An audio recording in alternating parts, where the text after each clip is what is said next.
right, my peoples. Good evening, good morning, and to some, good night. So, I've been looking up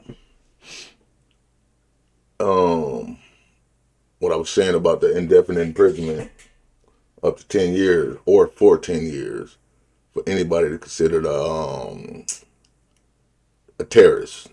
But this goes for all around the world, even in the United States. And I found a little something on it. It's back from 2014 when, your President Obama was president.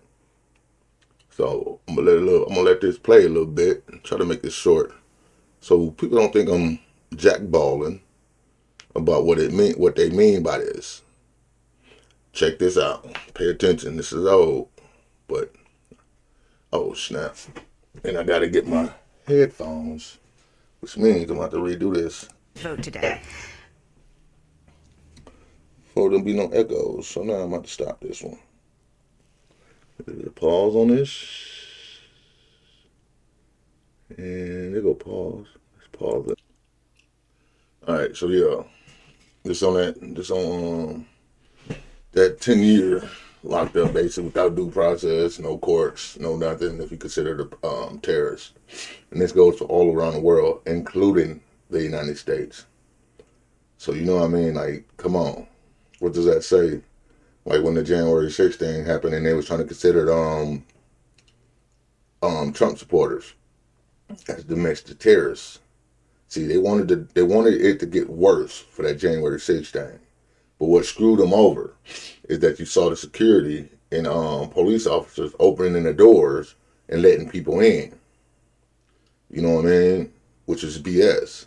Shit, nobody had been arrested. To me, in my eyes, you know what I mean? FBI goes after these people. But then you had this black guy in New York shoot up a train station, basically. But he wasn't even on the FBI radar. He on Facebook, Twitter, whatever else, making these hateful, I guess you could say, racist and hateful statements. But he went on the FBI watch list. You see what I'm saying? And then there's no real coverage of it when it happened and everything. It happened the day it happened, the day when they caught him, they had coverage.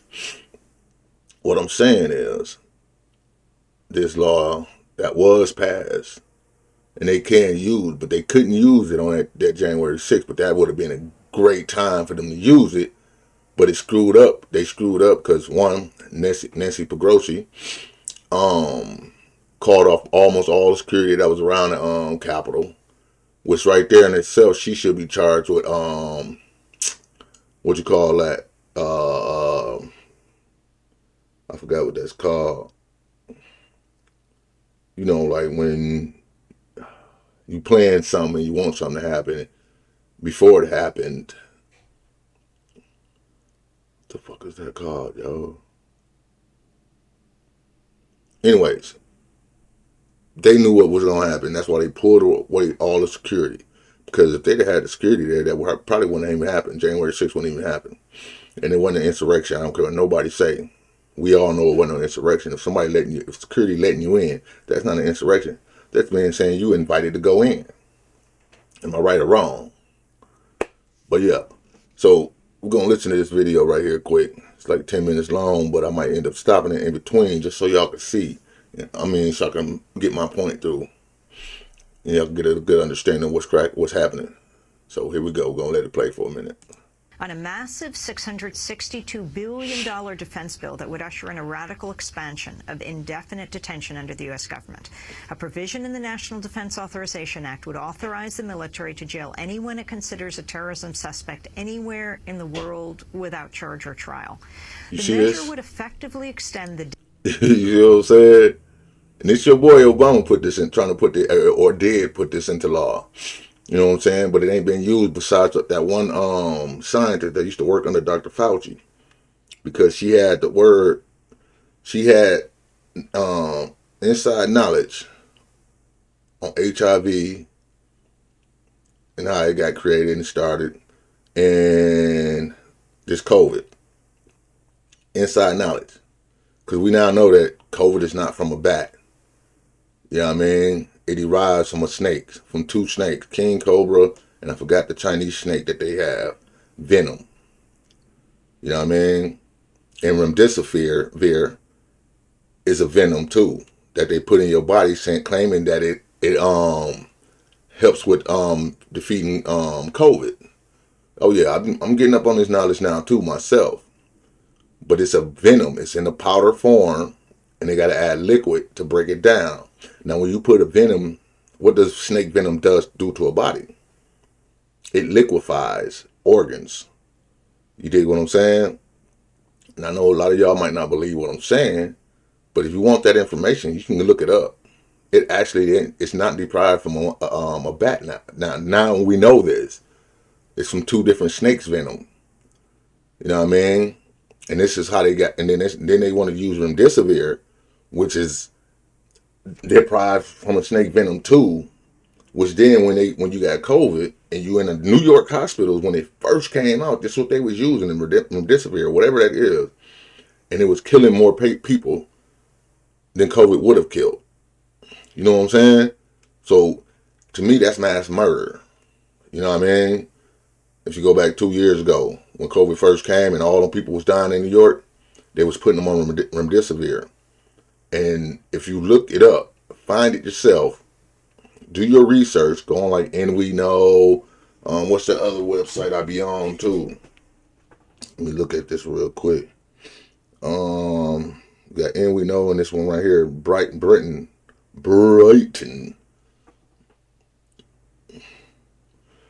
I don't know if y'all can see that. Like, go on that, something like that. That's my email though. But I mean, I get the emails and I go look up the look at the podcast and stuff like that. So what I'm saying is,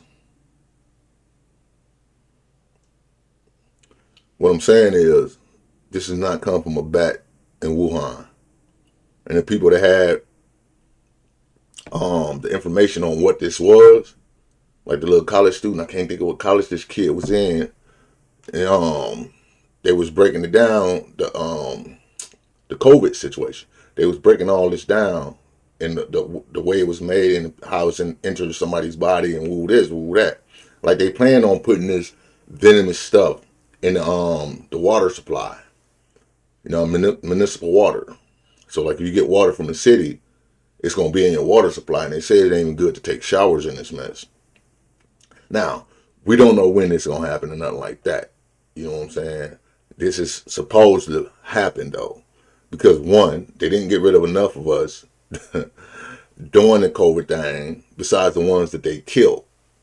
You know what I mean? And that's why the numbers went up so high. They killed a lot of people, man, using that remdesivir. And now that's the only thing you can use in the hospitals in the United States to fight COVID.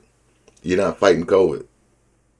You giving people, when they put you on that machine and give you that remdesivir, it start liquefying your organs. You know what I'm saying? Because it's part of a snake venom. It's derived from a snake venom, and so is COVID. And people are not knowing this, but it's out here, yo. The information is out here, and I literally find the information myself. Okay, here we go. Let's get back to it. Definition of what's considered the U.S. military's battlefield to anywhere in the world, including the United States. Its authors, Democratic Senator Carl Levin of Michigan and Republican Senator John McCain of Arizona, have been campaigning for its passage in a bipartisan effort. But the White House has issued a... And them the Rhinos that wanted this to happen. Even John McCain, rest in peace. But he was one of them that want this to happen, this bill to take place. You know what I mean? And I understand this man was locked, he was captured in Vietnam, but why would you want this type of stuff to happen to American citizens? Anybody in general. Locked up 10 years, you can be locked up to 10 years without due process, man. This is not cool, yo. But here we go. Veto threat with backing from top officials, including Defense Secretary Leon Panetta, Director of National Intelligence James Clapper, and FBI Director Robert Mueller. The measure was inserted into the defense spending bill after the Armed Services Committee quietly approved it without a single public hearing. Now lawmakers are hoping several last-minute revisions will address concerns raised by President Obama and eliminate a veto threat. To talk more about all of this, we're joined by Chris Anders in Washington, D.C., Senior Legislative Counsel in the American Civil Liberties Union's Washington Legislative Office. Chris Anders, welcome to Democracy Now! Explain exactly what we're looking at here in this bill today. Well, this is a really big deal. And 10 years after 9/11, with the president today actually giving a big speech on celebrating the withdrawal from Iraq, and with the war in Afghanistan winding down in a lot of important ways, now of all times, Congress is about to pass legislation. It'll be voted on this afternoon in the House of Representatives as early as this evening in the Senate. And then sent to the president as early as tomorrow, that will set up an indefinite detention scheme. And this basically is so broad. It gives the president the authority to use the military anywhere in the world to detain without charge or trial suspects based on nothing more than suspicion.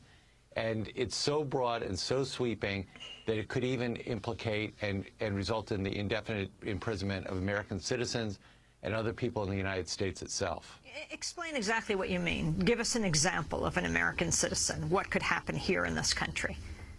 Well, I think one of the things that's been really helpful in this debate is the Japanese American Citizens League has come out strongly against this legislation. And one of the things that they are worried about and that they've drawn a direct line from is what happened during World War II, where there was an internment of Japanese Americans based on nothing more than suspicion or just, plain out old racism, where there was that internment experience of people indefinitely detained without charge or trial.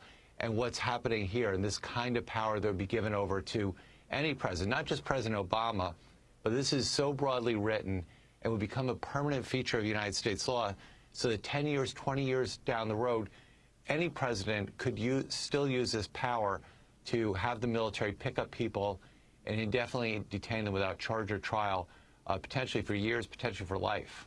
Who's pushing for this? And what about the amendments that are being talked about right now? And also what about the Udall Amendment? Well, there was on the Senate, in the Senate, there was a vote